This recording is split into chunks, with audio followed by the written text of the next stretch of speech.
Hello, welcome. बहुत बहुत स्वागत है आपका हमारे चैनल इग्नाइटेड मेंटर पे। मेरा नाम है अजय और इस चैनल पे आज से मैं शुरू करूंगा मूल विधि टॉपिक, जो कि यूपीएसआई एंड एएसआई एग्जाम के लिए बहुत ही इंपॉर्टेंट है। आज की इस वीडियो में हम बेसिक चीज़ों पे बात करेंगे।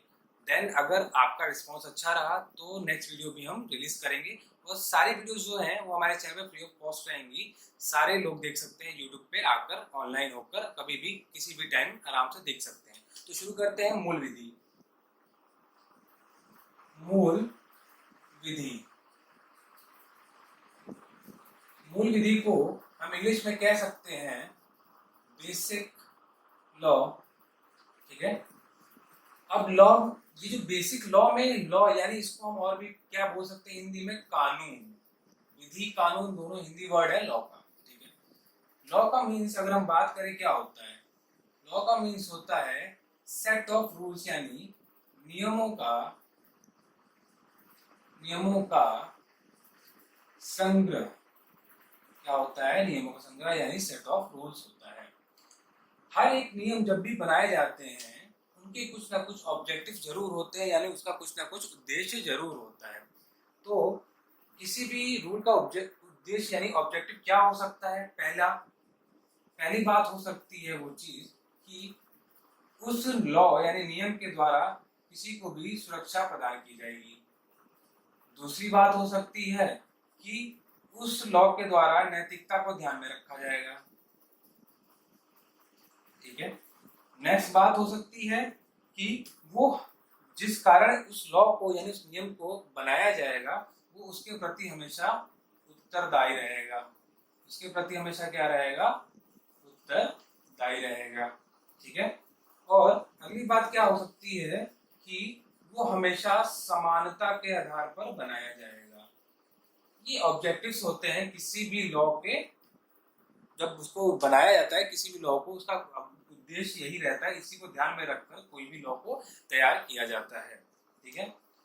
ये हो गया लॉ नियमों का संग्रह यानी सेट ऑफ रूल्स, जिसमें उसके ऑब्जेक्टिव्स क्या हो सकते हैं? सुरक्षा यानी सेफ्टी, नैतिकता यानी मोरालिटी, उत्तरदायी का मतलब होता है रिस्पॉन्सिबल होती है, एंड समानता मतलब इक्वालिटी। ठीक है। अगर आप सबने पढ़ा होगा कि हमारे देश में सबसे बड़ा कानून किसे माना गया है, अगर आप इस बारे में जानते हैं तो पता होगा आपको कि हमारे देश में जो है सबसे बड़ा कानून जो माना गया है वो माना गया हमारे संविधान को। हमारे संविधान को यानी कॉन्स्टिट्यूशन को सबसे बड़ा लॉ यानी नियम माना गया है। इसी संविधान को ध्यान में रखते हुए किसी भी लॉ को यानी कोई और भी जो कानून होते हैं, इसी संविधान को ध्यान में रखकर ही कानूनों का कानूनों का क्या निर्माण किया जाता है। इसी संविधान को ध्यान में रखते हुए कानूनों का निर्माण किया जा सकता है। यानी कह सकते हैं कि हमारा संविधान जो है वो सर्वोपरि है, यानी सबसे ऊपर है, यानी कह सकते हैं ये सुप्रीम है। ठीक है। सर्वोपरि यानी सुप्रीम है। क्यों?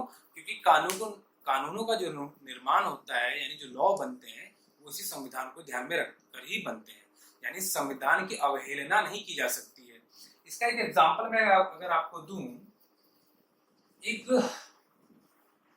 वाक्य है कि आईटी एक्ट यानी इंफॉर्मेशन टेक्नोलॉजी एक्ट 2000 यानी 2000 का जो सेक्शन था 66A, आईटी एक्ट का आईटी एक्ट 2000 का सेक्शन यानी विभाग था 66A।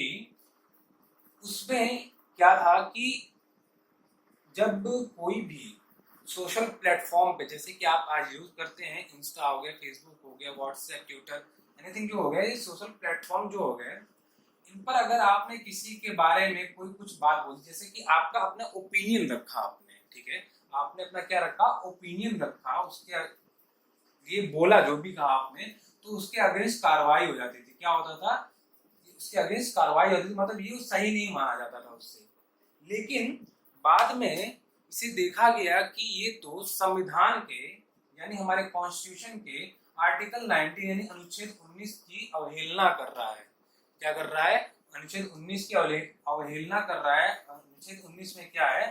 अभी व्यक्ति की आजादी है, अभिव्यक्ति की अभी व्यक्ति की आजादी के बारे में बताया गया है अनुच्छेद 19 में, आर्टिकल 19 में हमारे संविधान में।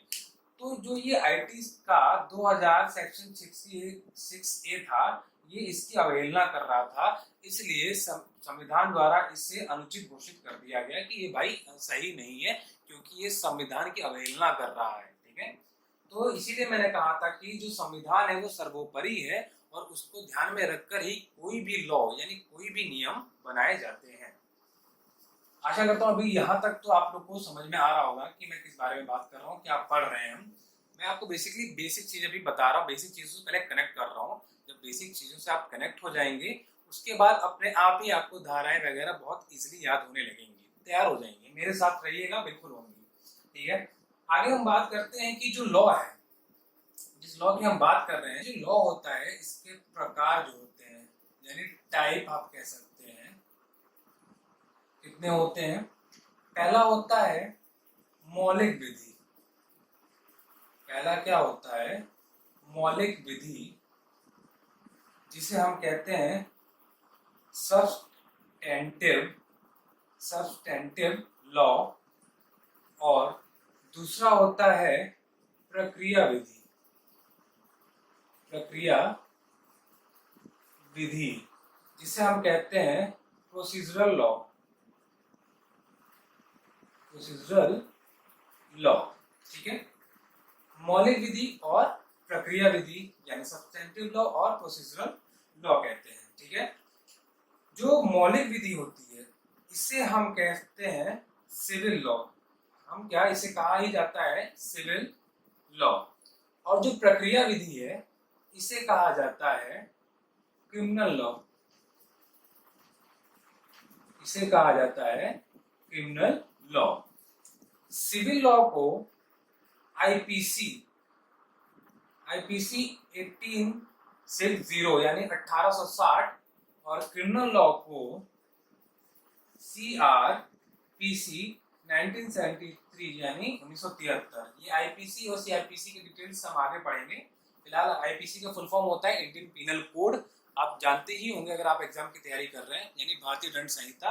और सीआरपीसी भी उसी में का है, जो एक क्रिमिनल लॉ होता है। ठीक है, अब देखिए, तो अभी तक आपने समझा कि प्रकार क्या होते हैं, मौलिक विधि, प्रक्रिया विधि। और जो मौलिक विधि है उसे हम सिविल लॉ भी कहते हैं और प्रक्रिया विधि को हम कहते हैं क्रिमिनल लॉ। ठीक है, अब आगे बढ़ते हैं कि जो ये सिविल लॉ और क्रिमिनल लॉ है इसमें अंतर क्या होता है, इन दोनों में डिफरेंस क्या होता है। देखिए, जो सिविल लॉ है, जो सिविल लॉ है, ये इसके जो कानून बनते हैं, यानी ये कानून जो है, ये कानून जो है विधायिका द्वारा नहीं बनाया जाता है। विधायिका द्वारा नहीं बनाया जाता है। तो ये कानून बनते कैसे हैं? ये कानून न्यायाधीशों द्वारा बनाया जाता है। ये कानून न्यायाधीशों द्वारा बनाया जाता है, जजेस द्वारा। कैसे? यानी जो भी कोर्ट में जजमेंट वगैरह देते हैं न्यायाधीश, उनके जजमेंट के अकॉर्डिंग, जज के जजमेंट के अकॉर्डिंग ही इन लॉ को तैयार किया जाता है। किसको? सिविल लॉ को। ठीक है, जैसे कि कोई भी आप विवाद हुआ, आपसी विवाद हुआ और उसको लेकर, जैसे कि एक सिविल लॉ का एक एग्जांपल अगर मैं आपको दूं, तो भावरी देवी, एक भावरी देवी थी राजस्थान की। कहाँ की? राजस्थान की। भावरी देवी थी राजस्थान की, और इन्होंने आवाज उठाई थी किस चीज के बारे में? इन्होंने आवाज उठाई थी जो वुमेन्स को लेकर सेक्सुअल हरासमेंट होती है उसके लिए आवाज उठाई थी, क्योंकि इनके साथ कुछ ऐसी प्रॉब्लम्स हुई थी, तो इसके लिए इन्होंने आवाज उठाई। तो जब इन्होंने इसकी आवाज उठाई तो आवाज दबाई गई, बहुत सारी प्रॉब्लम्स हुई। ये अलग एक जजमेंट आप पढ़ सकते हैं। तो इस जजमेंट को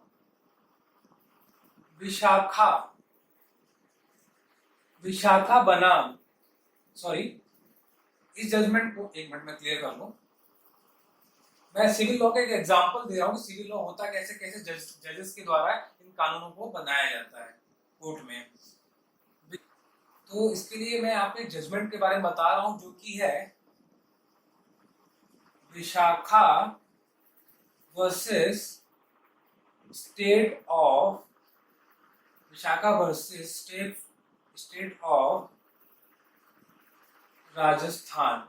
ये एक ऐसा जजमेंट था जो कि फेवर में आया था इस लेडी के बाद में। पहले इसने जो ट्राई किया उस पर कुछ नहीं हुआ। ये भवरी देवी एक लेडी थी, उन्होंने शुरू किया था और विशाखा नाम से इस कैंपेन को शुरू किया गया था। इस पेटिशन को विशाखा नाम से डाला गया था, इसलिए इस जजमेंट को हम विशाखा बनाम स्टेट ऑफ राजस्थान के नाम से जानते हैं।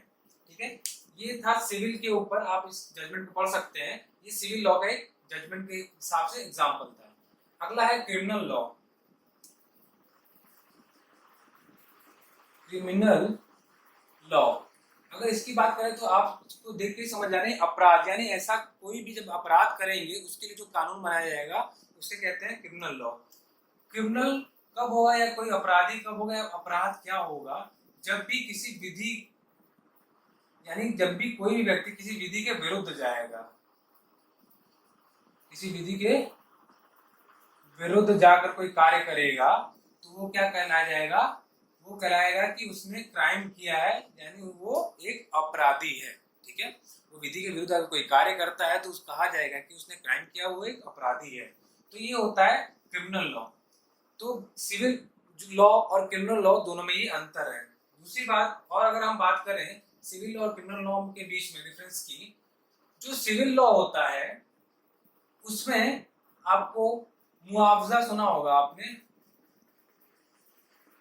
मुआवजा यानी कंपनसेशन दिलाया जाता है। इसमें कंपनसेशन की बात होती है, जैसे कि अगर मान लें कि किसी ने आपकी जमीन हड़प ली तो आप कोर्ट जाएंगे और कोर्ट से उससे अपनी जमीन को वापस पाने की डिमांड करेंगे। वो मुआवजा के तौर पे कुछ उससे रुपए की डिमांड करेंगे, उसमें हर जो भी होगा। आप अपने मानहानि के लिए कोई डिमांड करेंगे, कोर्ट में जाएंगे और कहेंगे कि मेरी मानहानि हुई है, इसके लिए मैं इस पे 2 लाख रुपए या जितना भी मानहानि का दावा करता हूँ। कोई जैसे ऑनलाइन कंपनी से फ्रॉड हो जाता है, किसी से फ्रॉड हो जाता है, तो आम आदमी जब इस पे केस दर्ज करता है, अगर वो केस जीतता है तो वो क्या करता है, मानहानि का दावा करके उसके हिसाब से वो जो मुआवजा वो चाहेगा वो मिलता है। और कोर्ट के हिसाब से भी अगर लगता है उसने सही चीज मांगी है तो उसको दिलवाया जाता है। ठीक है, तो ये सिविल लॉ के अंतर्गत आता है। यानी सिविल लॉ के अंतर्गत क्या होता है, मुआवजा यानी कंपनसेशन की बात होती है, कंपनसेशन दिलाया जाता है। ठीक है, जो आपका क्रिमिनल लॉ होता है उसमें क्या होता है, उसमें मुआवजे की बात नहीं आती, उसमें होता है पनिशमेंट, यानी उसमें सजा दिलाई जाती है। उसमें पनिशमेंट की बात की जाती है कि इसमें सजा ही मिलेगी। लाइक अगर आपने किसी ने किसी का मर्डर कर दिया, खून कर दिया, तो वो क्या होगा, वो पनिशमेंट का हकदार होगा, यानी सजा का हकदार होगा, उसको सजा मिलेगी ही मिलेगी। वो सजा कहाँ से मिलेगी, कैसे मिलेगी, वो सब आगे जो हम पढ़ेंगे, भारतीय दंड संहिता यानी आईपीसी, एनसीआरपीसी, पॉस्को, ये सब जो नियम पढ़ेंगे उसके आगे हम उसमें बात करेंगे कि ये सजाएं कैसे होती हैं, क्या क्या होती हैं। ठीक है, फिलहाल आज की इस वीडियो में हम इतना ही रखेंगे। ये सिर्फ एक बेसिक सी जानकारियां थी जो आपके लिए बहुत ही जरूरी थी। अब ये जब आपको जानकारी रहेंगी तो आगे जो हम धाराएं पढ़ेंगे, एक्ट पढ़ेंगे अगली क्लास में, वो आपको बहुत आसानी से क्लियर होंगी। फिलहाल आज ये क्लास में एंड करता हूँ और आपसे आशा करता हूँ आपको ये वीडियो बहुत पसंद आई होगी। Please like and share subscribe जरूर करें। जैसा आपका रिस्पॉन्स रहेगा वीडियो आपको मिलेगी और भी बेहतर करने की कोशिश करेंगे ताकि आपको अच्छे से समझ में आए। बाकी आपको अगर कोई सजेशन हो आपकी तो आप कमेंट बॉक्स में आराम से लिख सकते हैं, कोई डाउट नहीं रखिएगा, बिल्कुल आप कमेंट बॉक्स में लिख सकते हैं। अच्छा बुरा आपको जैसा फील होगा वो आप कमेंट बॉक्स में लिखें। तब तक के लिए धन्यवाद, थैंक यू।